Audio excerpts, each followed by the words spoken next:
All right, welcome back to Ireland Contracting Nightly Sports Call. If you need a roof, make sure you call Ireland Contracting. They're the best in the business. So I needed a roof, I would call them. 1-800-NEW-ROOF is their number. Now give me a call. 412-575-2600 on the Borders and Borders hotline. I got a fever. It's bucko fever, and the only prescription is more Josh Bell. Thanks to Parker Bartley for that quote of the night. Appreciate it. All right, let's go out to Dave in Pleasant Hills. What's up, Dave? Yeah, thanks for taking the call. And the night definitely belonged to Bell. Great for him. Yeah. Something that got over, I think we don't want to have overlooked, and that's the 5-for-5 that Moran hit and the home run by Osuna. I think there's other players that are contributing too, but the night definitely did belong to Bell. But congratulations to Moran for his 5-for-5. Yeah, I hate to overlook a guy like Moran. I mean, the guy can hit. He has some trouble in the field. We all know that. But, not too often does a guy go 5-for-5, and you got to keep him in the lineup. He had 2 runs and 2 RBI as well. He's batting .286. Huge night, but definitely overshadowed by Josh Bell. That's the story of tonight's game. Trevor Williams, he got things were a little dicey for him there in the middle of the game, but he helped out his own cause with a single, and he singled in Josh Bell. Josh Bell almost hit 4 home runs. He hit one to the warning track. I think it was in the 6th inning maybe or the 5th inning, one of those 2 innings. But, yeah, Josh Bell definitely the story. Trevor Williams gets the win, his first win since I think it's May 10th against St. Louis. It was a huge win for the Pirates, and they improved to 40-43. Still 3 games under 500, but they do make up a game on the Cubs in the division, which was pretty big. Let's go out to Dave out in Washington. What's up, David? David, you there, Washington? I am, Richie. Hey, thanks a lot for taking my call. I'm newly moved from California to Washington, and I was wondering, do you know anything about the trade that is coming up between Vasquez to the Dodgers and the Pirates picking up a new rookie by the name of Ruiz? You know what? I don't – right now, if you would ask – this is all speculation.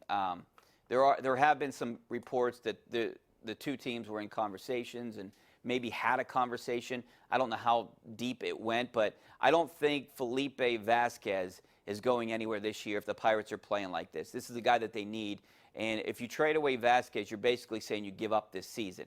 If I'm the Pirates, the Dodgers would have to absolutely knock my socks off for me to trade Vasquez. That means I need to get their 3 top prospects that are 1 step away from the majors and a major league ready player.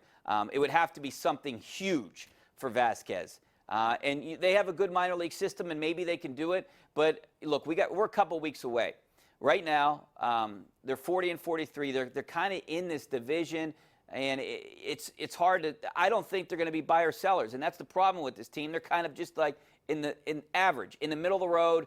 You don't know if they're going to be. They might not be good enough to be buyers, but they're not bad enough to be sellers.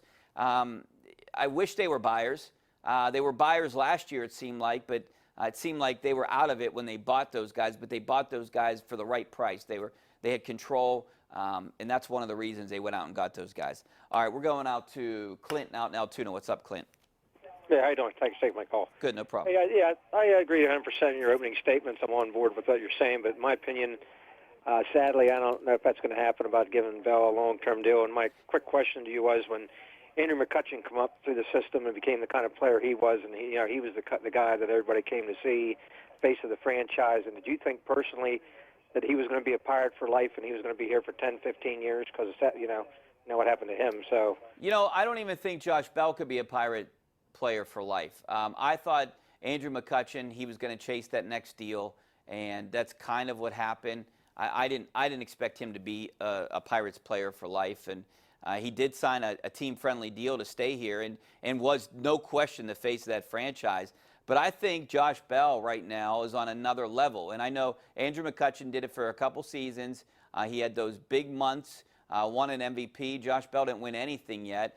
He helped get the team to 3 consecutive postseasons. Andrew McCutchen did.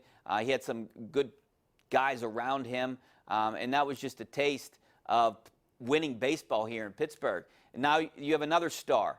So you got to try to get him under contract for a lengthy deal. You got to do whatever it takes to keep him here for 7 years, 8 years, or whatever. Just to kind of appease the fans, to say, hey, we're committed to winning. We got to build around this guy, because right now he could be gone in 3 years or 2 years. And then what are you going to do? You're building for the future, but you're going to get all these young guys, and you're going to try to build around Josh Bell, and then he's going to be gone because you can't afford him.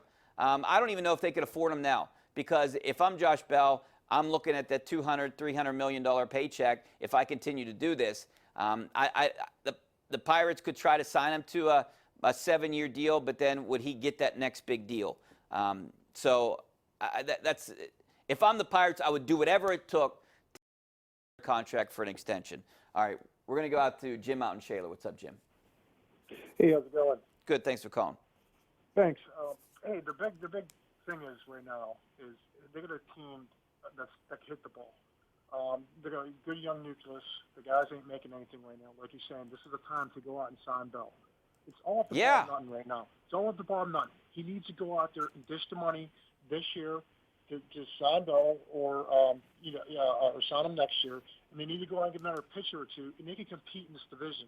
The Cubs ain't great.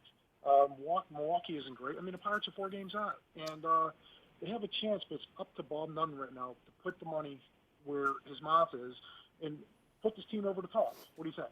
There's no question, Jim. I loved everything you said, and I talked to Bob Nutty, did an interview with him, a couple interviews, but the one I can remember is in spring training when he said he would invest in this team, he would invest in the players if they were competitive. They are competitive. Injuries definitely took a toll on this team, but they are competitive, and invest in Josh Bell. Build around Josh Bell, like the Penguins built around Sidney Crosby and Evgeny Malkin. You got a guy here. Go out and get the pieces. It's going to cost you some money, but that's what you're saving money for, right? They're $60 million under the league average. Spend some of that money either to keep Josh Bell here and to go out and get some guys. So I can't agree with you more. We got to take a break. Back with more of your phone calls and some of your tweets coming up next. Stay right there.